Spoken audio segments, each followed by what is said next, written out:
Assalamualaikum warahmatullahi wabarakatuh. Salam jumpa dalam Suluh Berkah Channel. Di atas pesawat kita mencoba mengulas renungan pagi yang berjudul tentang mengapa kita perlu sholat di awal waktu. Satu ketika Rasulullah SAW ditanya oleh Abdullah dengan pertanyaan, ayyul amali ahabbu ilallah, amal apa yang paling disuka oleh Allah? Pertanyaan yang lain dalam riwayat yang lain, ayyul amali afdalu, amal apa yang paling utama? Di pertanyaan yang lain adalah ayyul amali aqrabu ilal jannah, amal apa yang lebih mendekatkan ke surga. Ketika pertanyaan itu ada di hadis yang diriwayatkan oleh Imam Bukhari dan Imam Muslim, ternyata jawaban Rasulullah adalah as-salatu ala waqtiha, salat yang dikerjakan di awal waktu. Salat yang dikerjakan di awal waktu. Kemudian ditanya lagi, summa ayyun, kemudian apa lagi ya Rasul? Birrul walidain, berbakti kepada kedua orang tua. Summa ayyun, kemudian apa lagi ya Rasulullah? Jihadan fi sabilillah, berjihad di jalan Allah Subhanahu wa ta'ala. Ada satu hal, kenapa kita perlu sholat di awal waktu? Ternyata anjuran tersebut sangat luar biasa. Secara akademis, menurut para ahli, bahwa setiap perpindahan waktu sholat bersamaan dengan terjadinya perubahan tenaga alam yang ada di alam semesta ini, dan dirasakan melalui perubahan warna yang ada di alam semesta ini. Kondisi tersebut dapat berpengaruh pada kondisi kesehatan, kejiwaan kita, dan lain sebagainya. Berikut ini kaitan antara sholat di awal waktu dengan kondisi alam semesta. Waktu subuh. Pada waktu subuh,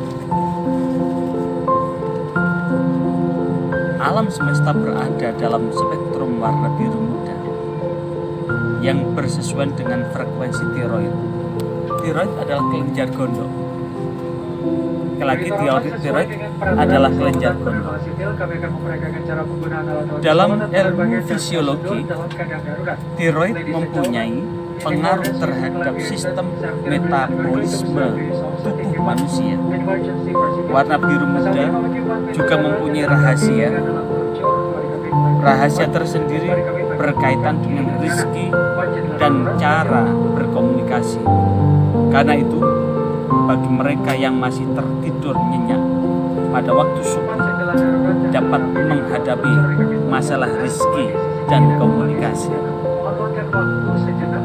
Jikalau kita rasakan, kita renungkan, saat ini adalah waktu subuh, akan berbeda artinya jikalau kita masih mendengkur di pembangkringan kita. Kemudian mengapa? Karena tiroid tidak dapat menyerap tenaga biru. Sekali lagi, tiroid tidak bisa menyerap tenaga biru muda di alam ketika ruh dan jasad yang masih tertidur. Pada saat azan subuh berkumandang, tenaga alam ini berada pada tingkatan optimal. Tenaga inilah yang kemudian diserap oleh tubuh kita, terutama pada waktu kita rukuk dan sujud. Maha benar bahwa Allah sudah memberikan waktu yang luar biasa agar kita memanfaatkan untuk sholat di waktu subuh. Dan benar jika Rasulullah menegaskan, man sholat subaha bil jamaah fahuwa fi dhimmatillah, siapa yang sholat subuh dengan jamaah maka dia dalam jaminan Allah Subhanahu wa ta'ala.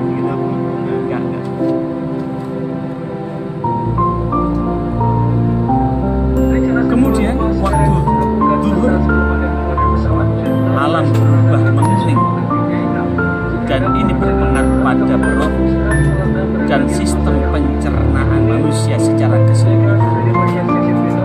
warna ini juga mempunyai pengaruh terhadap hati atau liver kita. Warna kuning ini mempunyai rahasia berkaitan dengan keceriaan seseorang. Makanya di waktu zuhur kita istirahat, kemudian makan siang. Maka tentu zuhur di awal waktu kita bisa makan siang tepat waktu. Maka disitulah akan berpengaruh dengan pencernaan kita. Mereka yang selalu ketinggalan atau melewati waktu zuhur berulang kali dapat menghadapi masalah yang berkaitan dengan sistem pencernaan serta berkurang keceriaan kita. Kenapa? Karena lapar. Sekali lagi, lapar. Kemudian waktu asar, di saat bayang-bayang sama dengan benda bergeser sedikit, di saat itu warna alam semesta berubah menjadi orange. Hal itu berpengaruh cukup kuat, cukup signifikan terhadap organ tubuh, yaitu prostat, rahim, ovarium, hidung telur, testis yang merupakan sistem reproduksi secara keseluruhan. Warna orange inilah yang ada di alam semesta ini mempengaruhi kreativitas kita. Maka apa yang dapat kita ambil? Menyerap energi alam yang berupa orange ini akan semakin kreatif. Ternyata secara medis orang yang di waktu asar tidur itu orang yang gampang pikun, pelupa, kena penyakit pikun. Dan orang yang sering ketinggalan waktu sholat asar maka dapat menurunkan daya kreativitasnya. Di samping itu organ-organ reproduksi ini akan kehilangan tenaga positifnya dari warna alam tersebut. Kemudian yang keempat, di waktu maghrib saat matahari tenggelam, yaitu alam berubah menjadi merah. Dalam ungkapan Jawa, sampai mega merah hilang, warna alam kembali berubah menjadi merah. Yang ini sering kita mendengar banyak nasihat orang tua agar tidak berada di luar rumah. Nasihat tersebut benar adanya, karena pada saat maghrib tiba, spektrum warna alam selaras dengan frekuensi jin dan iblis.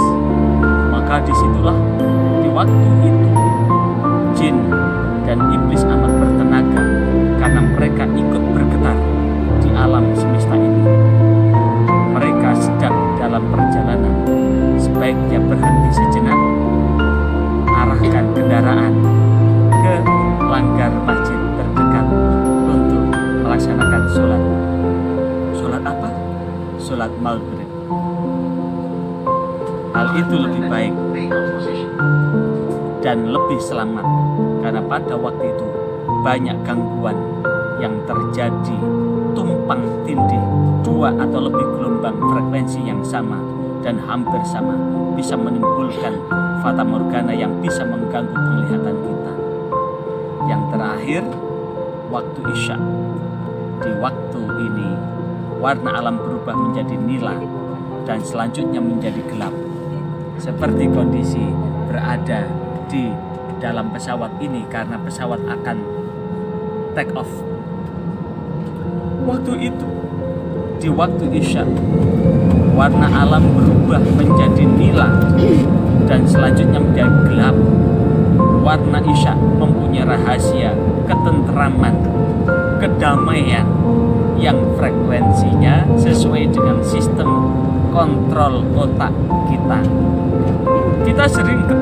Jikalau kita sering ketinggalan waktu isya, bisa sering merasa gelisah. Untuk itulah, ketika alam mulai diselimuti kegelapan, kita dilanjutkan untuk mengistirahatkan tubuh. Dan Rasulullah SAW itu ternyata habis isya langsung beliau tidur, dan di separuh malam beliau bangun untuk qiyamul lail, untuk bertahajud. Wa minal laili fatahajjat bihi nafilatan lak. Dari sebagian malam bertahajudlah, asa selepas isya sholat di awal waktu dengan tidur waktu itu, keadaan jiwa kita berada pada gelombang delta dengan frekuensi di bawah 4 Hz dan seluruh sistem tubuh memasuki waktu rehat. Dan selepas tengah malam mulai bersinar kembali dengan warna putih, merah jambu, dan ungu. Perubahan warna ini selaras dengan kelenjar pineal, sebuah kelenjar endokrin pada otak. Kelenjar pituitary thalamus, struktur simetris garis tengah dalam otak yang fungsinya mencakup sensasi, menyampaikan rasa khusus dan sinyal motor ke korteks cerebral bersama dengan pengaturan kesadaran, tidur dan kewaspadaan. Dan hipotalamus, yaitu bagian otak yang terdiri dari sejumlah nukleus dengan berbagai fungsi yang sangat peka terhadap steroid, glukortikoid, glukosa, dan suhu. Maka sebaiknya kita bangun lagi pada waktu setengah malam atau separuh malam atau sepertiga malam untuk mengerjakan sholat tahajud. Karena asa ayyab ba'athaka rabbuka maqama mahmuda, barangkali Allah akan meletakkan engkau di tempat yang terpuji. Oleh karena itulah kita sebagai umat Islam sepatutnya bersyukur karena telah dikaruniakan syariat sholat oleh Allah, sehingga jika dilaksanakan sesuai dengan aturan, maka secara tak sadar kita telah menyerap tenaga alam semesta ini. Dan itulah salah satu hakikat mengapa Allah mewajibkan sholat buat kita. Dan sholat di awal waktu insya Allah menjadikan badan semakin sehat. Itulah rahasia kenapa sholat di awal waktu adalah amal yang lebih mendekatkan ke surga, amal yang dicintai oleh Allah, dan amal yang paling utama. Semoga renungan pagi ini membawa inspirasi kita menuju jalan yang Allah ridhoi.